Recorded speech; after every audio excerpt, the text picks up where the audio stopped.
I grew up here in the rural area of South Tyrol. Throughout my journey, I believe this has pretty much shaped what I'm doing today as a project designer, as an architect. I grew up in a carpenter industry, but my father actually didn't want me there to work because I'm not that good in being a carpenter. So he gives me a pencil and says to me, go to an architect, learn something different, it's better for you. My name is Stefan Rier, founder of NOA Network of Architecture. I am Lukas Rungger, founder of NOA, and this is the Architect Series.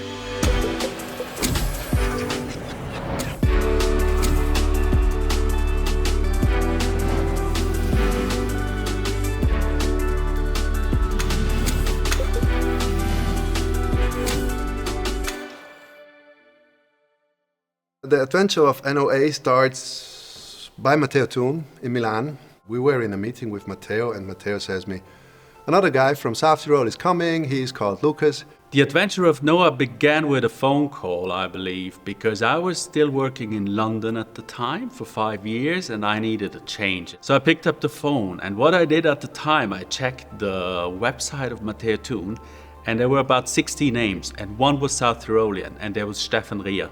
And I said, this is my man. So I called up the secretary, they couldn't believe it, and I said, can I talk to Stefan Rier? But then when he starts, after 3 days, we went to the Mom in Milano.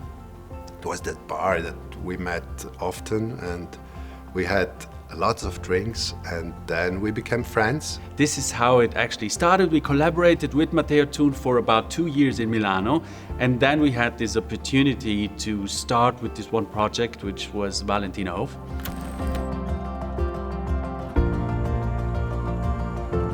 Obviously, there is a particular reason why we are called NOA.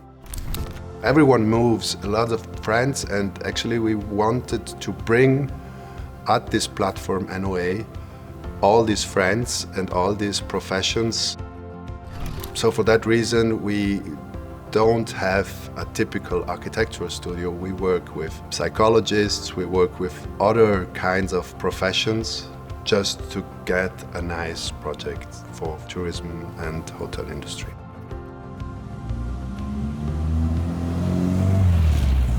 I remember my first lesson at university.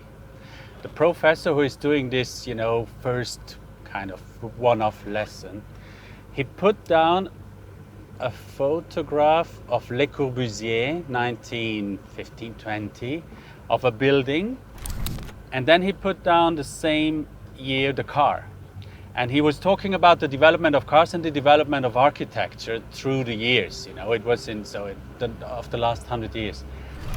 And that was something, it stayed in my mind because he was talking so much about how certain things were standing still, how certain things evolved, and I believe there's something about it. I mean, I'm a passionate. I'm not an intenditore, and in a sense that I'm not super specialist in anything, but it's just more, I don't know. It's the appreciation of a certain simplicity as well. If you look at just look at the engine, it's so simple, it's incredible. Oh, look, there you go.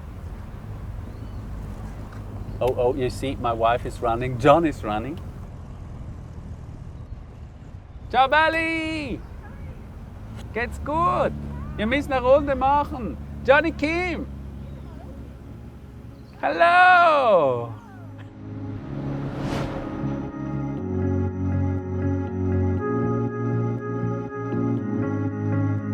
Ötzi Peak is a viewing platform. It is our smallest project. We completed it 4 years ago, so in 2020. The concept behind Ötzi Peak, in a way, was very much in an absolute reduction of how much we touch the ground, where we are going to locate this viewing platform as well. I really tried to do something quite invisible. So I wanted to do an architecture that, depending on your standpoint on the platform, can become quite invisible. So this is why the whole balustrade is made out of elements that are not really touching. It's all prefabricated. We're talking about an entire structure made out of metal. It had to be brought on site by helicopters. Even that was quite challenging. The construction site itself took just a couple of weeks, a maximum. So once again, let's never forget the impact that a construction site can have on the site. This natural steel that I chose has basically the same color as the stones of the glacier there. So it is kind of this rusty stones that the surroundings are made of, and the material of the platform is the same. Glaciers change over time, and the same happens also with the material of the platform. So colors are changing every year, basically. And eventually, when the material is at the end of its lifespan, because it is something that gets rusty over time, the platform won't be there anymore. Another element was that we didn't want to really have directions. That's why it's got these very organic shapes, and there is no front or back or left or right.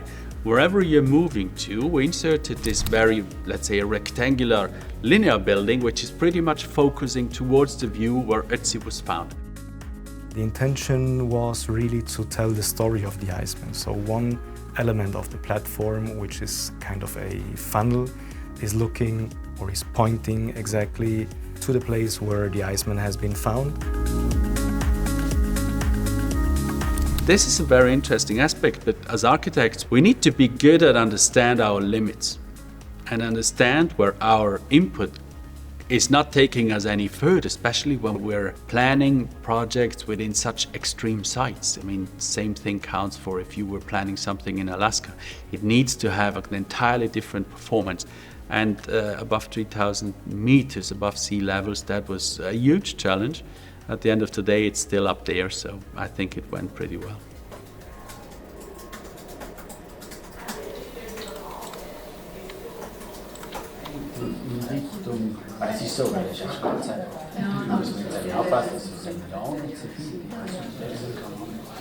A livello estetico, no? Io avevo provato all'inizio a farle verticali, tipo questi tagli.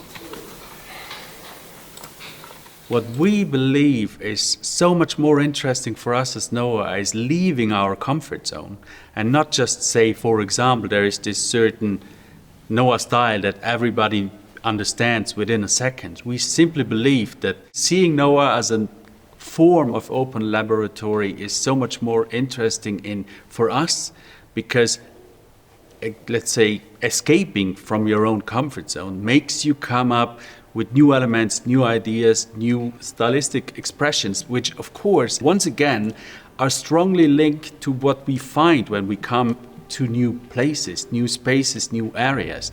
For us, it would be a nightmare if you would say, okay, whether this project of NOAA's is in Alaska or in South Africa, it still looks kind of the same.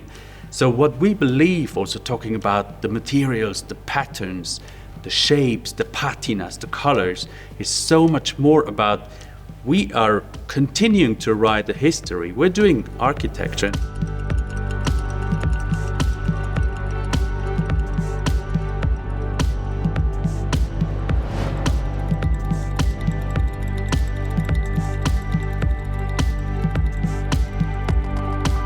The project Monastero was not that easy because actually it was a monastero in which nuns live in small rooms. We're talking about Klausur, so they were not allowed to leave this space.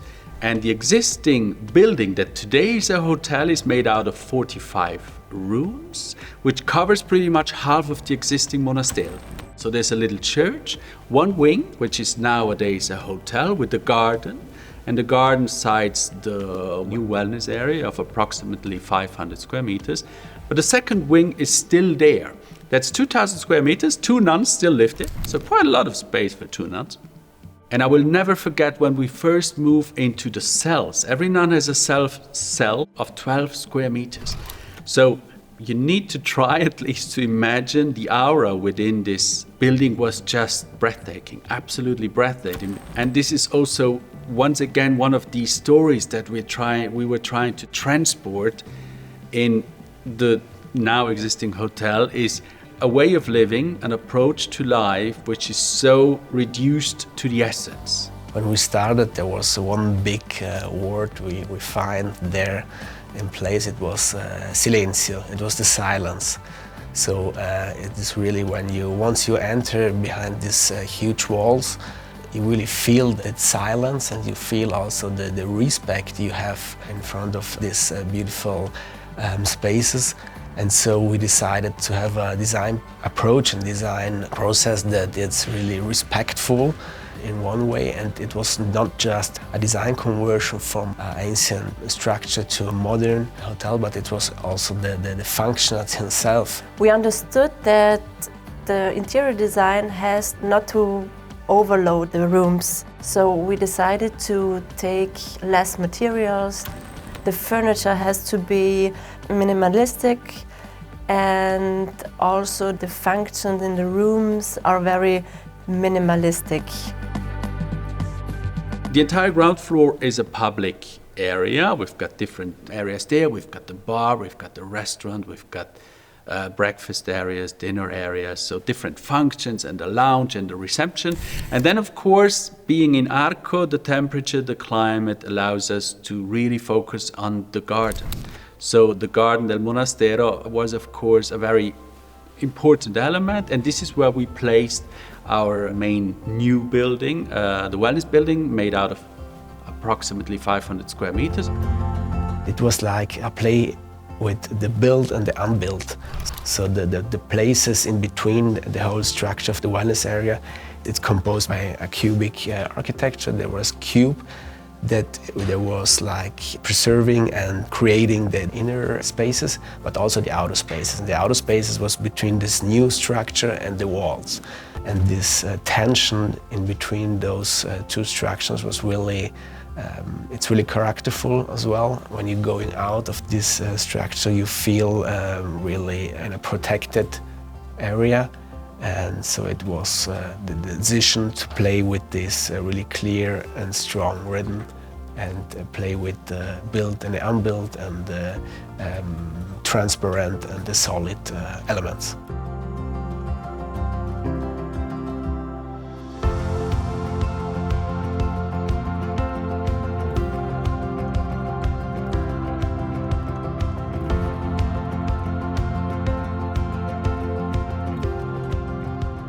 We just recently designed a new building in the center of Berlin. And we were collaborating with a company which is specialized in documenting every single piece of a building and reusing it. So we all know that the automatized world of a car, every single piece can pretty much in a way be exchanged, remodeled, rebuilt, reused. In architecture in the last almost 100 years, that has not even, well, we could talk about prefab housing, but in so many other fields, it has not been on our agenda. And that is an absolute disaster. And nowadays, what we are doing, since we are, of course, working everything in BIM and everything is very, very interactive, we know which element we are applying, and we give it a second, a third, and a fourth life already. There's no waste that can be taken as, well, who cares any longer. Yeah, I think it's a very important issue where we are, oh my God, 50 years behind, if not more than that.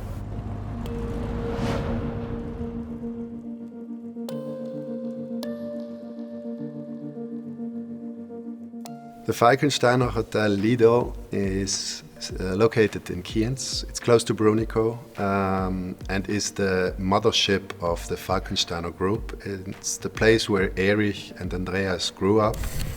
We started drawing the main building, what was already existing. We chopped off the roof, and then we tried to build out a volume what permits that we can do a ski slope directly on the Falkensteiner rooftop. So the artificial hill, it is something that we came up with because the client was asking us to remove the existing wellness building. We could have also rebuilt the same volume just with a different design, but we opted for changing the whole approach to the architecture.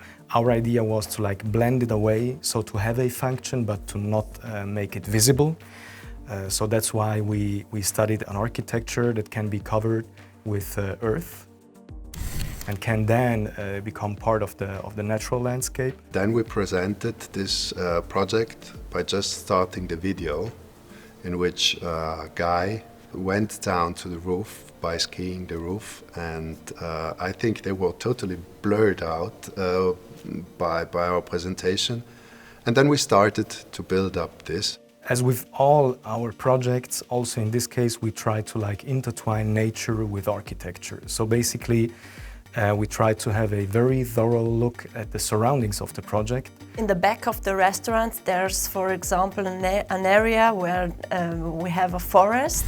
So the children can play in the forest during the adults are eating. In this project, we used a lot of wood because we are in the Alps, and so wood is the first material we use. But also many different textiles, for example, also carpets, because of acoustic reasons. Actually, we are trying to think about the holistic part of the sustainability. In a way, putting away cars, thinking about how people comes to the hotel, how we can reduce CO2 by not just spending a lot of money for the insulation, because that's actually normal now. Honestly, sustainability is a very difficult kind of topic, or it became a difficult topic. In my opinion, it is something absolutely valid and important. It will be the future of designing in architecture. For the special case in Falkensteiner, we try to really come up with something that speaks a message. The sustainable aspect that this roof becomes green, obviously it's becoming part of the landscape. We reduce CO2 just because we have put on the roof trees and grass. Having green roofs in our last projects, it's actually becoming a standard.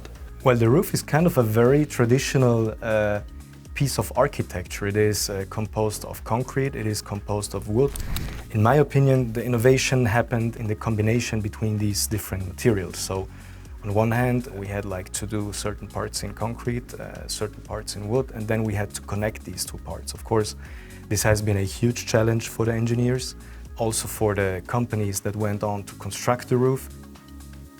And then in the end, I think it was all about giving it a unified surface and a unified color and a unified design. So this has been the biggest challenge.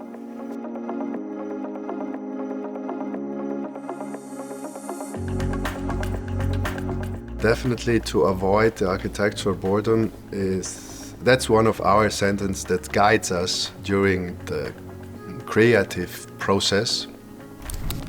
In a way, we want to spend a lot of time by drawing emotions, by drawing something different, by drawing something what brings you out of these typical borders. We will give emotions to our clients.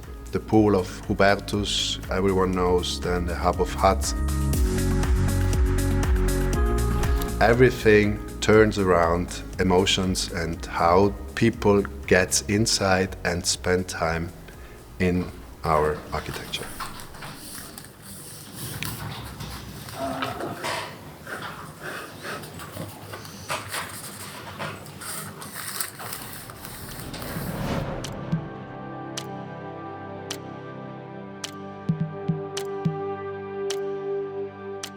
The project Hub of Huts started about 5 years ago, which would then be in 2019, where the client itself, Christian Gasser and his entire family, came to us. Let's not forget, it's part of the Hotel Hubertus. Years back in 2016, we did the first phase, which is quite famous because we have this large cantilevering pool that maybe some of you have seen already. So it was the second phase of the development of this project. They were coming to us and saying, okay, Lukas, the briefing is very simple, described in 2 or 3 sentences. We need 2 or 3 new saunas, 2 or 3 very small, call it water elements, and we've got already the spot. And the spot is just very near to the existing hotel. But of course we had a problem. We could not attach this building to the ground because touching the ground means, of course, having the permits for that. This was actually the brief. And our idea was then to say, okay, we've got small players, small areas, smaller spaces that we compress to a very small site. And we're trying to eliminate any kind of sense of, am I upstairs, am I downstairs, am I cold, am I warm, am I inside, am I outside? So it's all about blurring the boundaries of this very tiny building, if you like. We came up with something very different, also experience-wise, because like we have this tiny village, which is mirrored. So what happens on top happens also on the bottom of the platform, with various functions on top and on the bottom of it. And basically it is all about creating emotions, so going out on the platform, stepping out on the platform, having a look at the surroundings, of course, because again, the landscape is amazing in that area. So designing the different functions like the tiny pool, the tiny sauna, the tiny steam bath, we always try to frame the surroundings. So you step into the sauna and the architecture becomes irrelevant because you have this huge frame that points towards the surrounding landscape. In this case, it has been more about finding technical materials that would make this architecture feasible, let's say. So this is why we went for a lot of steel, a lot of kind of concrete also. And for the cladding material, we chose a composite material. And this mainly because we wanted to reduce maintenance, because maintenance also has to do with sustainability. A very sustainable element of Hub of Huts is the Gasser family are absolute visionaries when it comes to the production of energy. So pretty much also the trunks that you see, for example, the timber trunks that you can see throughout the building, they own their own forest. They produce their own energy.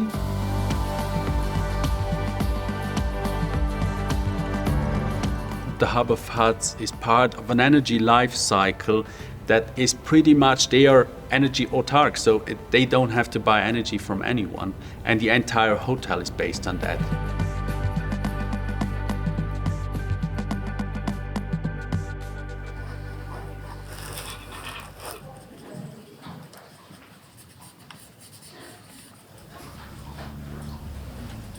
When we're talking about automotive, it's the inner skin around the person.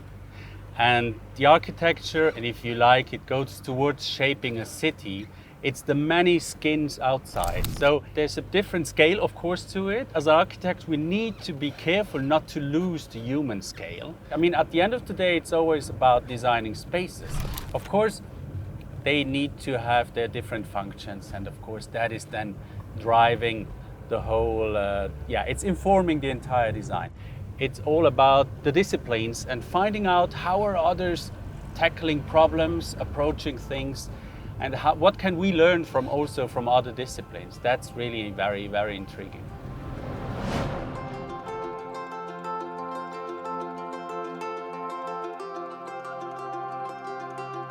Floris is located in Seis, close to the Seiser Alm. Obviously in South Tyrol, it's a special project. It's one of our typical clients. In a way, we started to do this concept by thinking what will be the hotel in 15 years. The hotel starts from a 3-star S and wants to become a 4-star S. So for that reason, we did the concept by drawing up the whole project and it's called Park Hotel Floris, because they have a fantastic park behind the hotel. And we didn't want to destroy this park. So actually we decided to non-build the park by leaving it like it is and just putting the rooms inside this park.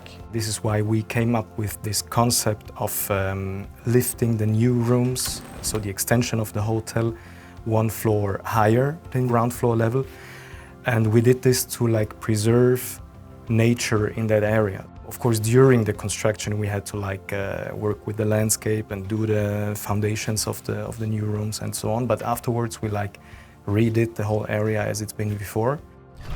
This left us with a situation where nature is flowing underneath the architecture. I get terribly bored when I be in front of a hotel and have to say, okay, I'm living at the 3rd floor at the 5th room. It's like, dog houses. So for that reason, every house has his own character, has his own way of getting out, has his own terrace. Everything is a bit different, even though by having the interior design quite similar and every time the same. At Floris Suite, we had a very special architecture. These 3 houses had many windows, so the rooms were lighted up. And the choice to make one room within the bathroom and the sauna and also the bedroom was to create this coziness in these 3 houses. And when you are in these houses, you feel that you have your own house in the tree. And every terrace is quite different, so even the form of the volumes give you this specific intimacy to don't be worried that any other people can see you when you are sitting there and having your spa time. We are trying to reduce the environmental impact by building with materials who has less CO2 imprint. And this maybe goes for all of our projects. We always try to have a look at the surroundings, a look at like typical materials that we can use. So in this case, we chose wood as the main material. And speaking of the colors, we try to go for a natural green color palette in order to blend away the architecture again. The rooms at Floris are in a very cozy green. So the idea was to bring in nature in the rooms, so you are feeling like in the forest in this room. We always try to come up with solutions that don't make the architecture invisible or transparent, but that make for a unified piece. So that there's landscape, there's architecture, and they don't have a battle going on, but it is something that comes together quite naturally.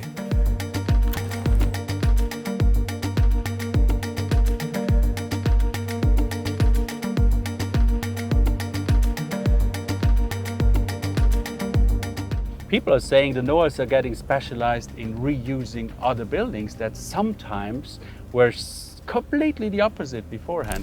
This, for me, it's a compliment, because we give it a new life.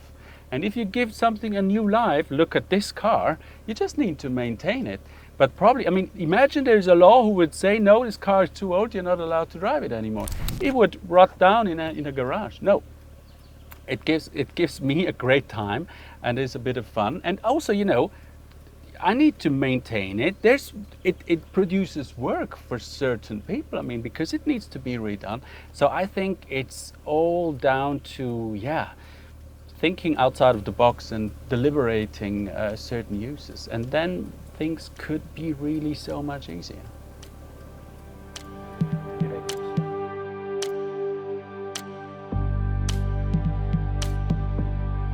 NOA is not just Stefan and Lukas, it's all of the rest of the people. So in a way we're bringing this huge global village together at NOA, and I think this exchange is so enriching and so powerful and so fruitful to any kind of approaches we have. I think there is no limit, or there should be no limit by NOA. I think that's the starting point of our way to collaborate and way to be together. Because actually the nice thing is, we're a bunch of 30 people now, and in a way everyone can come inside by saying, oh, I saw this, we have to try this, we have to do that. That's the way how you improve. That's the way how we first approach even to the artificial intelligence. That's how we improve the first time to BIM.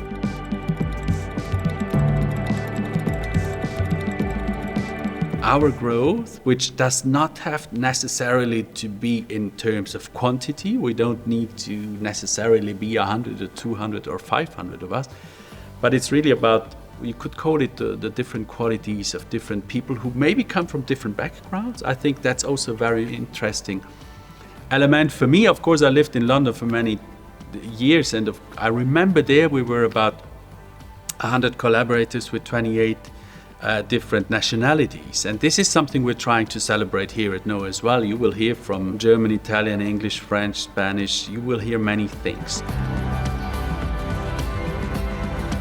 It's all about exploring new things and finding out something where we believe that our approach to NOA and to this philosophy can bring up some very interesting results.